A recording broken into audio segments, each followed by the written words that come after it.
राधे राधे श्रीमन नारायण। हजुरहरूलाई मैले एउटा श्लोक लिएर आएको छु, कृपया ध्यानपूर्वक सुन्नुहोला।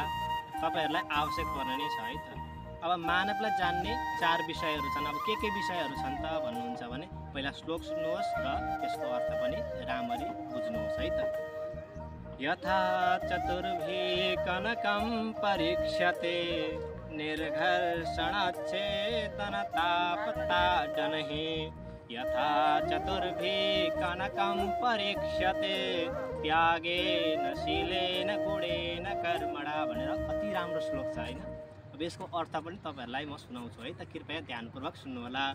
यथा चतुर्भि, यथा जस्तै प्रकारले, चतुर्भि चार कुरा त कनकम परीक्षते सुवर्णलाई अथवा सुनलाई तपाईले परीक्षा गर्न सक्नुहुन्छ।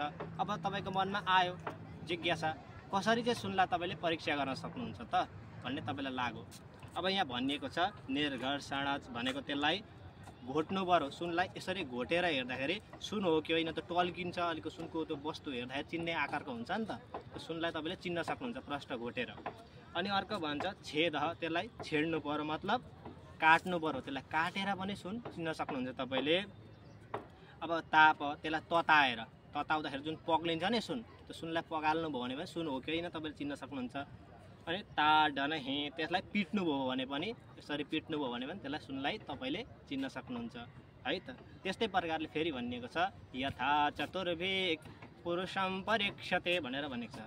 यथा जस्तै प्रकारले चतुर्भि चार कुराबाट पुरुष परीक्षते, चार कुरालाई चाहिँ पुरुषबाट त्यसलाई परीक्षा गर्न सकिन्छ। अथवा यथा जस्तै प्रकारले चार कुराबाट चाहिँ पुरुषलाई परीक्षा गर्न सकिन्छ। के कुरा त, कसरी पुरुषको परीक्षा गर्ने त भन्नुहुन्छ भने यहाँ भनिएको छ त्यागेन शीलेन गुणेन कर्मणा।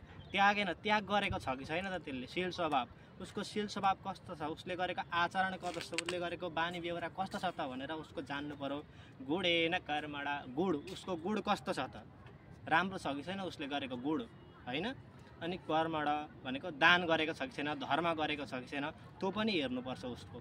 यति हेर्ने कुनै पनि यो ठाउँमा गएर त्यागेको पनि छैन। जस्तै घरमा बसिरहेको हुन्छन् नि, त्यो घरमा बसिरह्यो भने पनि केही हुनेवाला छैन, त्याग्नै पर्छ। केही हुन छ भने, केही बन्न छ भने त्यो ठाउँलाई त्याग्नै पर्छ। भनेको छ नि यस्मिन देशेन सम्मान हो, जुन देशमा सम्मान हुँदैन त्यो ठाउँमा बस्नु नै हुँदैन पनि भनेर नीतिमा भनिएको छ हैन। बस्नु हुँदैन त्यस्तो ठाउँमा, त्याग्नै पर्छ। केही बन्नु छ भने आफू त्यो ठाउँलाई त्यागेर अन्य ठाउँ जानुभयो भने तपाईँ एउटा सफल मान्छे बन्न सक्नुहुन्छ।